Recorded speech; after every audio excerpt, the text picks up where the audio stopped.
Nathan. Nathan! My guy.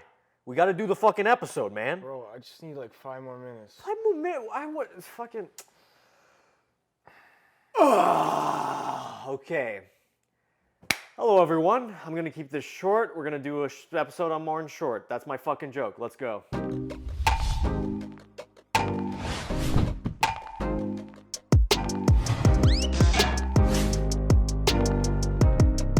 Welcome back to the Real Talk Podcast, episode 104. I'm your host, Nathan, and I'm joined by the man himself, Matthew Neves to my left. Thank you. And today, we are going to be talking about Martin Short, a guy who doesn't come up in conversation enough. Nope. When talking about comedians. No, I don't know why. As of recent, though, I think the reason why I wanted to do this episode was I've been seeing a lot of Jiminy Glick posts on Twitter, and people are like, yo, this shit's funny, man. I'm like, yeah, I know. These interviews are like 20 years old. It's like, been funny. Yeah, it's been funny. It's 20 years old and has been replicated many times since. Oh, absolutely. Like that format of like incompetent interviewer asking like ridiculous questions. Like that's been copied so many times since with like Between Two Ferns to Zach Galifianakis. Right. So I feel like they owe that to Martin Short. I feel like he really pioneered that. Maybe there was somebody doing that before Martin Short, but that was my first kind of time seeing that format. Yeah. And I feel like I've seen him more in like supporting roles than, main performances. And it's a real shame because I feel like compared to a lot of comedians during that era that he started out as, it's like, well, why wasn't he in more stuff? Like, it seems like he would have been as big, if not bigger, than a lot of these comedians from the 80s, from the 90s. Like, I'm talking SNL, SCTV era, because even SCTV had a lot of great stars in it. I mean, the Martin Short come up story is so inspiring, especially for like me being from Toronto. This guy came up in Second City, which have you ever caught a Second City show in Toronto? No, I never. You know what? It's a lot of fun. It's a man. lot of fun. I went a couple months ago, actually. Damn, I really should. Because of how close I am to Toronto, it's just like there's so much history. Oh man, it's such a fun night out, and obviously they don't like have the cast that they used to have. And, but there's still great skits, like really well thought out. Like you're guaranteed to laugh. Like it's really, really well done. You should definitely check out a Second City show. And if you guys live in Toronto, check out a Second City show. They just moved. They have they're at downtown now. Yeah. Okay. Good stuff. But yeah, that's what I mean. Like with Martin Short, I feel like a lot of people have been posting Jiminy Glick clips. I've noticed people were talking about this recent show that Steve Martin, and Selena Gomez are in. Only Murders in the Building. It's getting popular by every season, and I haven't watched it yet. I really want to though, just because of the fact that hey, look, Steve Martin and Martin Short are back. I haven't seen them as a duo in a while. Yeah, I've caught a couple of episodes of Only Murders in the Building. I have not watched the show all the way through. Right. Of course, Martin Short and Steve Martin have the same chemistry you expect them to have. Yeah. They're on. Oh, yeah. They're on, and it's a clever script.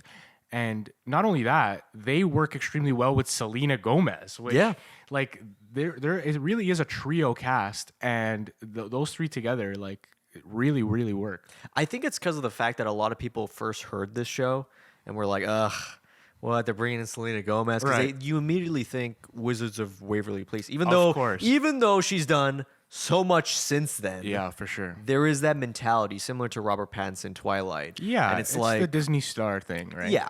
But then when it got great reviews, I mean, from what I heard, it's a very well-written show, very funny. So I'm not surprised it's still going on Apple TV. It is. I think so, right? I think so, yeah. I'm just happy that Martin Short is like has a show. He's on TV every week. Like that's fantastic. Yeah, because I think our generation saw Martin Short on the sidelines more or less. Most definitely, Martin Short was always a guy I knew about. Yep. But didn't see him in a lot. Yeah, I recently, because we did talk briefly about Treasure Planet. Yeah. He voices the comedic relief character in that film. That's crazy. He does so many comedic relief characters and never just like the main actor. Yeah. He never got the Steve Martin roles because Steve Martin was in roles as the lead. Of course. And he was great in them, but with Martin Short... Steve Martin got huge movies. He got Pink Panther. He got the fucking Pink Panther films, man. Yeah, he was a huge comedian actor, right? Yeah.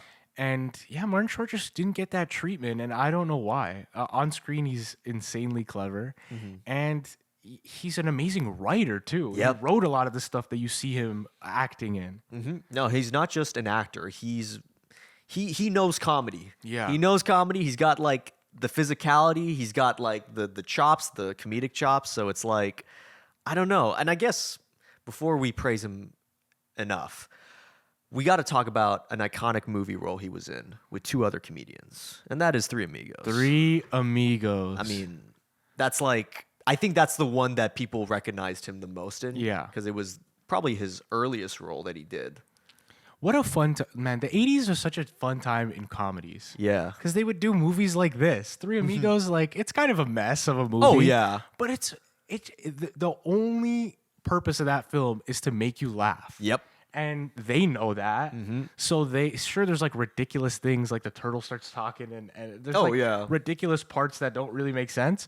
But it's like they're just looking for a laugh. They want you to sit down and laugh. It was like the 80s. This particular movie I completely agree with. I recently got the Blu-ray from my dad. Oh, sweet. We rewatched it. But yeah, like John Landis directed it. Randy Newman does the music. Randy Newman, Wow. Toy Story. Damn. This fucking guy made this movie. Lauren Michaels produced it, the guy who did SNL. Yeah, Lauren Michaels produced this movie. So it's like the subject matter, it's set in the 20s. It's got that like like that somewhat golden age feel of like the silent era of these actors trying to be like professionals and like, yeah, we'll save the day. It's like, no, these are actually real bandits that, you know. Chevy Chase, what Chevy Chase movies were already out? Oh, by this point, the vacation films. He was Fletch, already huge. So he was by far the biggest actor of the three, right? I would say Steve Martin was also in a good amount of films during that time too. It was Martin Short that was in nothing really, feature wise. Yeah, he looks incredibly young in this movie. No, yeah, I would say he was the youngest of the three. But like that's the thing too. It's like they're all perfect. They're all equally perfect. Yeah. Even though like Chevy Chase and Steve Martin, they were in a ton of films by that point. It was like no, they all have the comedic chops. They all I'm watching the trailer right now because it's playing on IMDb automatically. I'm just laughing. But it's like their first time trying tequila. It's like, you got any drinks? It's like, we have tequila. It's like, what's that? It's like, it's kind of like beer. So they have it. And then they're like, whoa! I love when Steve Martin has the gun and he's like, stop right there. I'll fill you with so much lead you'll be using your dick as a pencil. Yeah. Like, that's a wild line. I mean, it's amazing. It's amazing. And highly recommended if you want to start anywhere with Martin Short's filmography. I'd say Three Amigos. You have to start here. Yeah. You have to start here. It's the origin of Martin Short and Steve Martin's partnership that is going on to this day with Only Murders in the Building. And it's the highlight of his short filmography. Yeah. It's a classic. Another film I definitely, because here's the thing. I try to watch obscure movies. I like that. Films that not a whole lot of people talk about. Yeah. I did that for Denzel, and I did it for Martin Short because I respect the hell out of him. There was a film that I remember hearing back a while ago. I think you said the same thing. It was called Clifford. Yes. And I want to talk about Clifford for a second. Nobody talks about this film enough.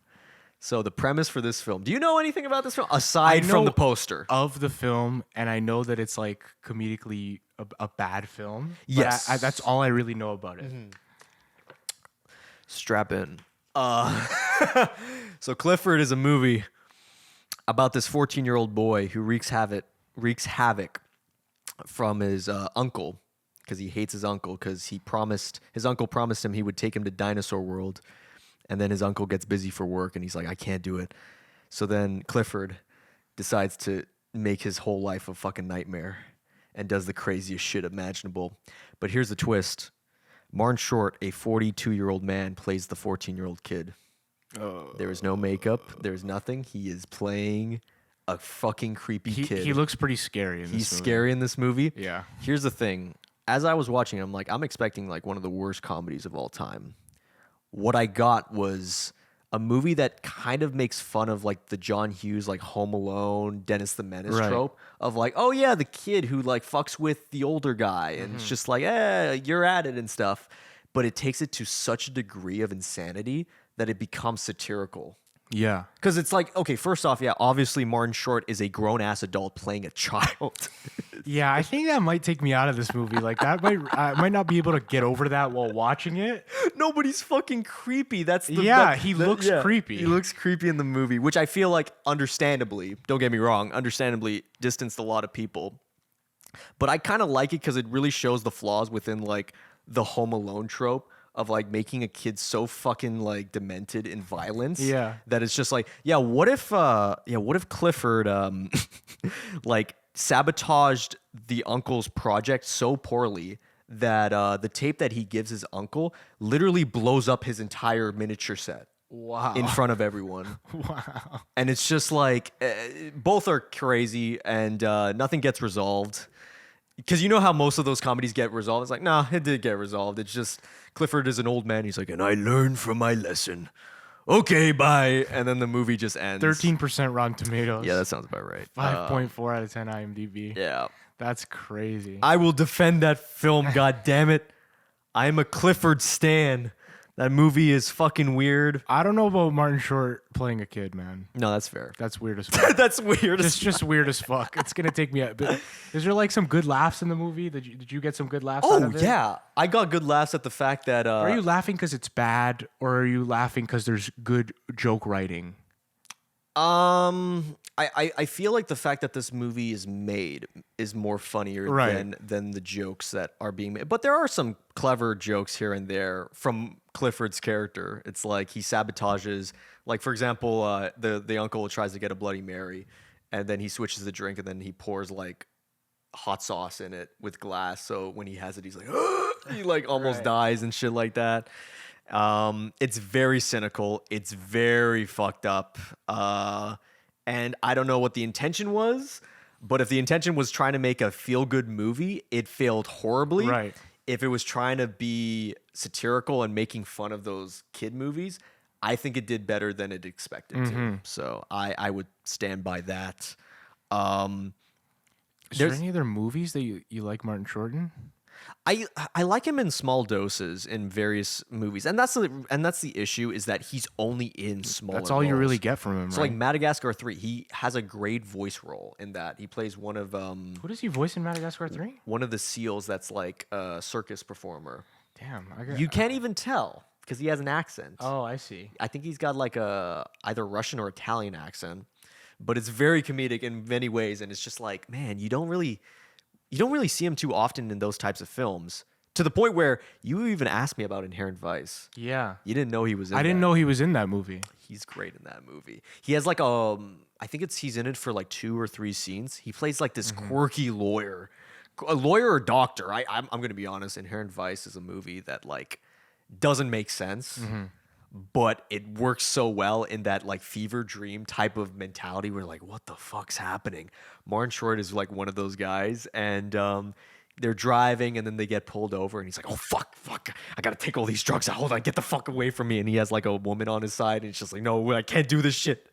But it's such a comedic performance that only lasts for like maybe 5 or 6 minutes in the movie, but he owns it. He needs more than 5 or 6 minutes in movies. I agree. I absolutely agree. Hopefully, Only Murders in the Building will be a catalyst for him to kind of get some roles because of the success of that show. Yeah, I would love to see like a resurgence of Martin Short on the big screen. Yeah, he's been on TV a lot. Yeah. Which is why like his SCTV work is like so iconic because like, well, aside from the fact that not only him but like so many great actors were on SCTV. I know, it's crazy to think the cast that they had back in the day. Like that show, you gotta think about this. This is a Canadian sketch comedy show that was rivaling Saturday Night Live at that time. It wasn't as popular. I'm not going to say it was. The budget wasn't as big either. The budget wasn't as big, and again, at the end of the day, it is Canadian television, so it's a little bit different. But the sketches hold up to this day. Like I think the quality of the writing was on par with Saturday Night Live. Oh yeah, at that time, for sure. And some of those cast members are incredibly memorable. And SNL, Lorne Michaels recognized that because he went from 1 year being on SCTV to straight to Saturday Night Live. Yeah. How long was Wait, did you just say Martin Short was on SNL? Yes, he did. Yeah, For yes, he what was. year? I think he only did 1 or 2 seasons. Oh, okay. I'm gonna find out like what years, because that's the thing with SNL is like I completely forgot. I thought he was just on SCTV. Yeah, That's interesting. What year was? Oh, here we go. He was on SNL for the 1984-85 season. Oh, okay.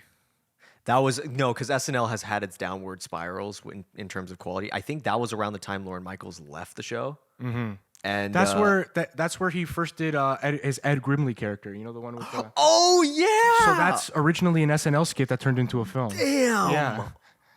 Holy shit. That's fucking nuts, man. No, the more you know, man. Like honestly. And then we should talk about his most iconic character, which is to me is Jiminy Glick. Jiminy Glick.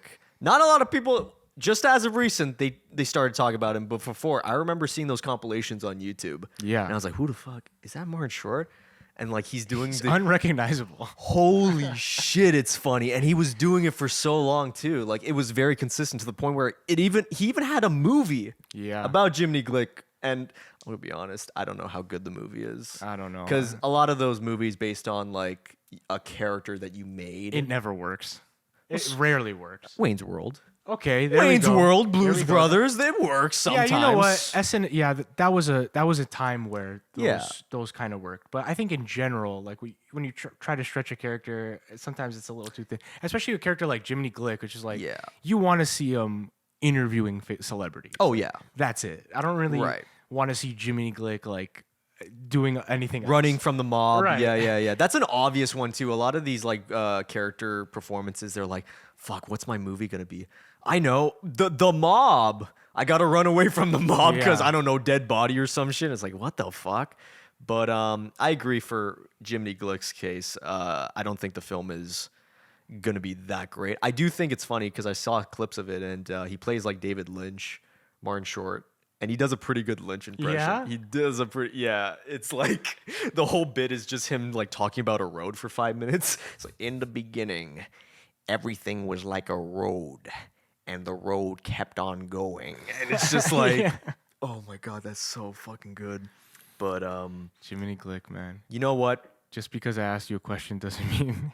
What's this famous line where he's like, just because I asked you a question doesn't mean it deserved an answer. Yeah, exactly. He's like talking to Seinfeld, and he's like, I like the part where you were like, why did I... Well, I don't know the rest of it, but you know, I like the way you started it off or something like that.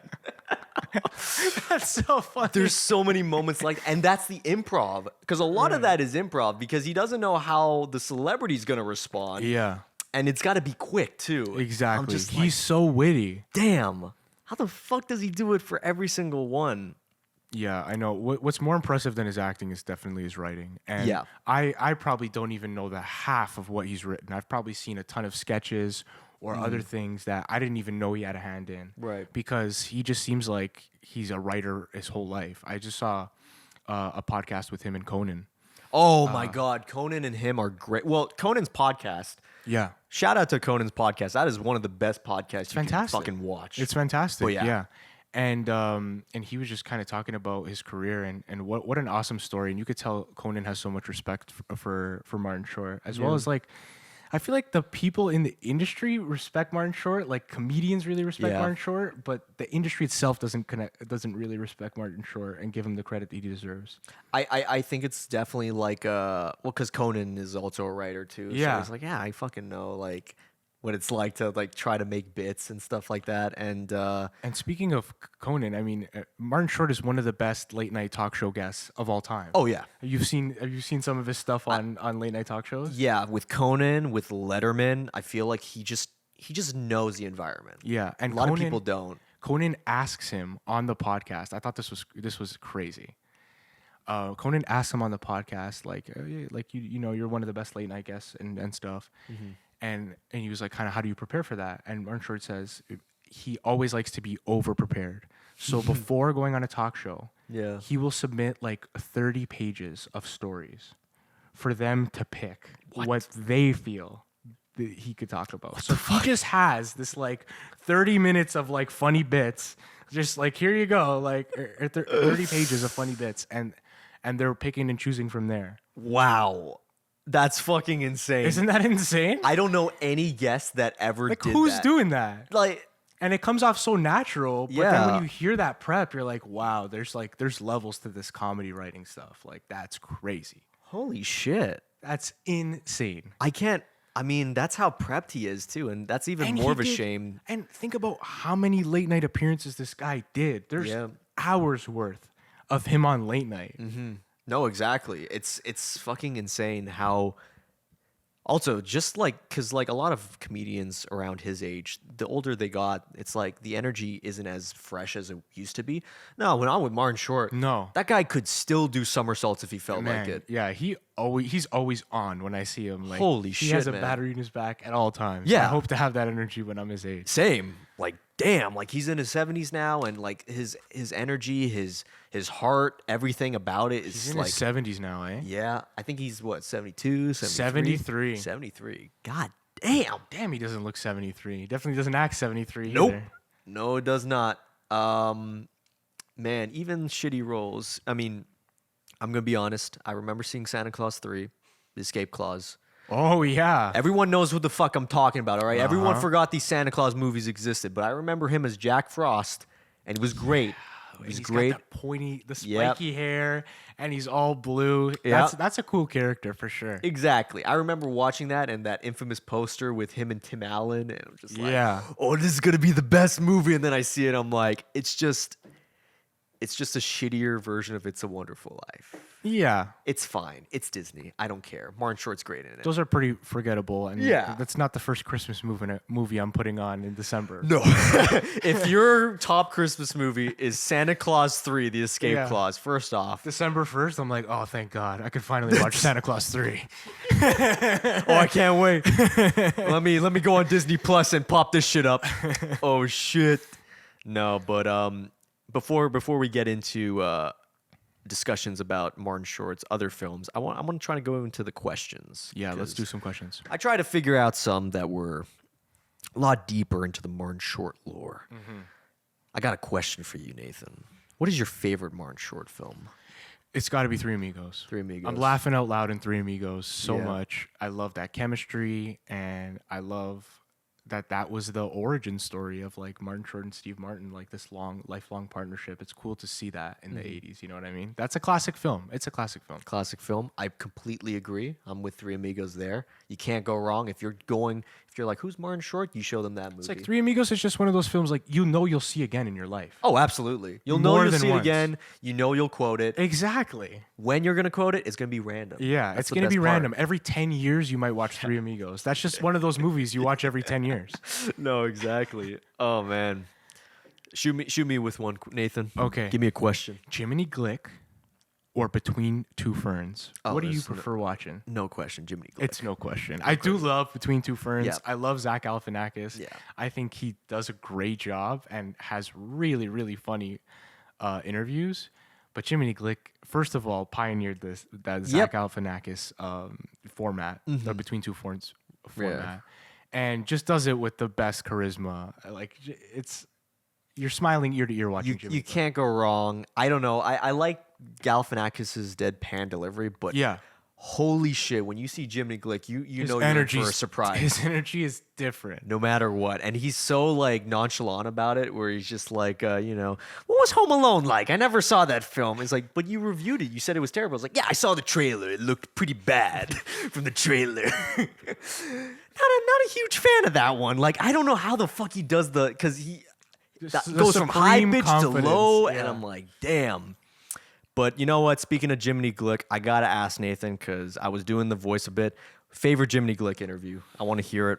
Favorite Jiminy Glick. You know, an underrated one that I actually like is what he does one with Conan, because they have that chemistry. Like, Yeah. some of the celebrities feel like they're not really in on the bit, and No, yeah. right. But Conan is in on the bit from the jump. Yeah. and they have this back and forth banter, and I love that. So I think the Conan one is one of my favorites. That's a great one. That's what comes to mind now. It might not be my absolute Yeah. favorite, but Oh man, my favorite's probably the Larry David one because like that's the one where He's like asking him questions about it. It's like, you seem to complain a lot in your comedy. It's like, what do you mean? It's like, yeah, you're like, oh, these things, they don't fit right or they don't screw in. It's so silly. And Larry is in tears. Yeah. Larry David, this guy, Curb Your Enthusiasm, Seinfeld. He's been doing Like getting a laugh from Larry David. Like, what does that feel like? amazing stuff. I love the Jerry Seinfeld one too. That's a good one That's too, one because of the Jerry best as Seinfeld well. like roasts the shit out of Jimmy He's in Glick. on the bit. Oh, yeah. it's great. That's one of the best ones too.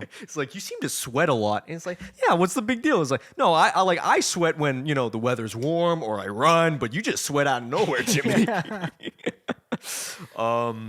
That's legendary. Hit me with another one, Nathan. I got 4 Fingers of Death. Yeah, man. All right. If you were to recast the Three Amigos with 3 different comedians, who do you choose? Like, who would I choose, or what would the man? Yeah, who would you choose? Like, if they were doing the Three Amigos reboot. Damn, man. If they're doing a reboot, they're gonna cast like shitty actors, man, for this. Like, I could totally see if this was in the 2000s, like fucking Ben Stiller, Seth Rogen, and fucking Jack Black. That sounds like a nightmare. Would I want to see it? Probably not, because you can't beat the original. Yeah, of course. It would be directed by Judd Apatow. Nobody would fucking see it. And yeah, that's my hot take. And then I think a fucking R&B song would play at the What end of if the you movie. had to recast it in the 80s? In the 80s? Oh, you know what? You go for Bill Murray. Hell yeah. Bill Murray, John Belushi, and what would the third one be? Dan Aykroyd. I like that. Yeah. My third one would be Eddie Murphy. Yeah, dude. Eddie Murphy would fucking rule in that movie. How dope would that be? Holy shit. Yeah, I'm Like with you young, there. early 80s Eddie Murphy. Oh, yeah, like Beverly Hills fresh Cop. off of like Raw. Oh, Delirious. dude. Fresh off Delirious. Like, that would be wild. You know what the issue of that would be? He would outshine the other two. Yeah, he really He would. really would. He's too big of a star. Fuck, man. That's a good pick. You know what?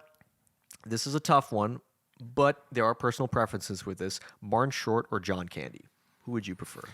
I know this is the Martin Short episode, but I gotta say John Candy, man. yeah. And he just got the roles. Yeah. I think Martin Short and John Candy are probably equally as talented as comedic actors and writers as well. But I think that John Candy just got the roles. He just got the right roles and went on this crazy run. Right. With the career that he had, not just comedically, but he was in some pretty serious movies too. Like, he had a great role in JFK. He had a small role, but great role. Cool Runnings.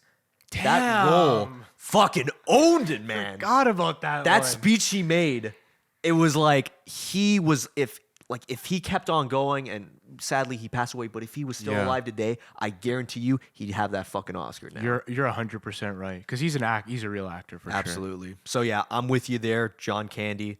How much time we got? Are we done? Fuck, man. Damn, we done. Damn. But you know what? To end it all off, my final thoughts on Martin Short. He's a fantastic comedic actor, great writer, great comedian. Jiminy Glick's a classic, and I want to see more from him. Not just, don't give him supporting roles. Give him the big ones. After Murders in the Building or that show, I want to see more from him. I want to see a lead role from him. Hell yeah. I like that the dialogue's opening up about Martin Short. You're seeing a lot of stuff on Twitter recently about Martin Short. The dialogue they're talking about Martin Short. They're starting to give him his flowers. He's on a hit show. Like, let's see him in some movies. Absolutely. I'll pay to see it any day. 100%. Opening day, man. We'll end that there. Thank you for watching this episode of the Real Talk Podcast. Don't forget to leave a like, comment, and subscribe to your boys. We'll catch you in the next one. Peace. Take care, Bashir.